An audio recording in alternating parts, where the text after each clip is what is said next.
Have you ever had a day full of good things? A nice lunch, a productive afternoon, a compliment from a friend, and then one small, awkward interaction happens?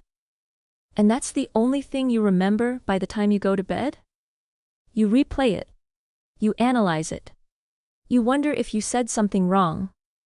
Meanwhile, the 5 good things that happened that same day? Gone. Barely a trace. If this sounds familiar, you're not overly negative. You're not focusing on the bad on purpose. What you're experiencing has a name, and it's built into how your brain works. It's called the negativity bias. Today, here at Psych Out Loud, we're breaking down why your brain remembers the bad days more than the good ones, and what you can actually do about it. Let's start with where this comes from.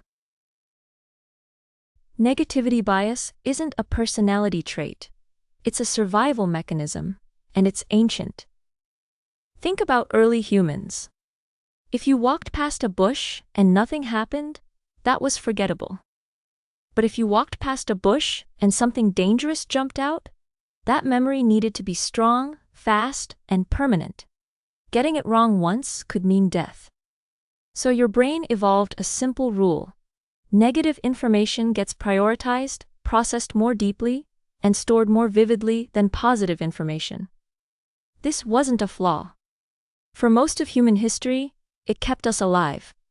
The problem is, that same wiring is still running today, except the threats it's reacting to aren't tigers anymore. They're an awkward text, a critical comment, a mistake at work. Let's look at how this actually shows up in daily life. First, relationships.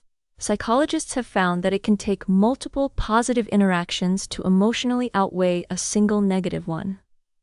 That's why one argument with a partner can feel like it erases weeks of a good relationship.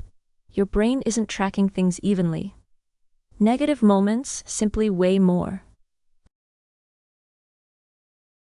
Second, self-esteem.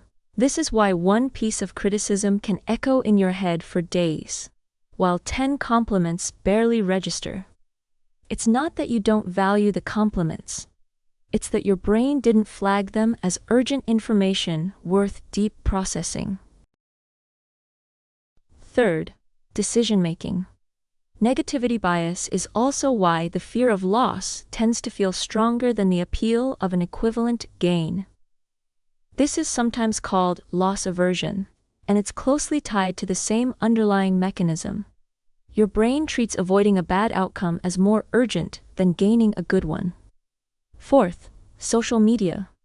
Every time you scroll past 10 normal posts and stop on the one negative comment or alarming headline, that's negativity bias at work in a modern environment it was never designed for.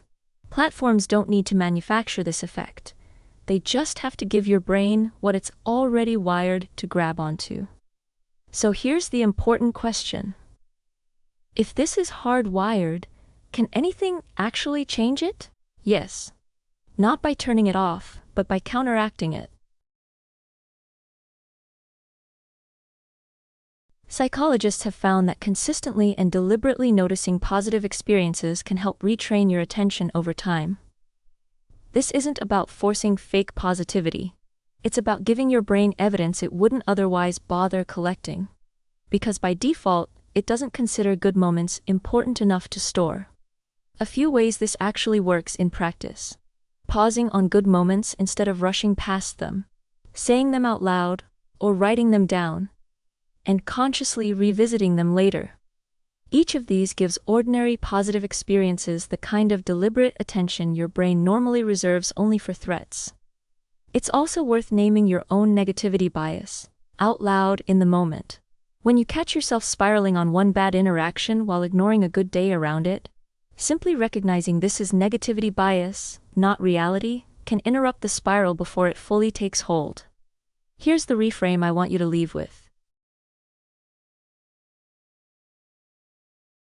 If you tend to remember the bad days more than the good ones, that doesn't mean you're pessimistic, ungrateful, or broken. It means you have a normal, functioning human brain that's still running old survival software in a modern world. You're not doing anything wrong. You're just not doing anything about it yet. And now you know where to start. So, think back to today.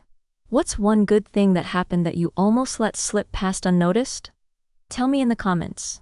Sometimes just naming it is enough to make it stick a little longer. Support our mission of being better than yesterday by subscribing to our channel. See you in the next one.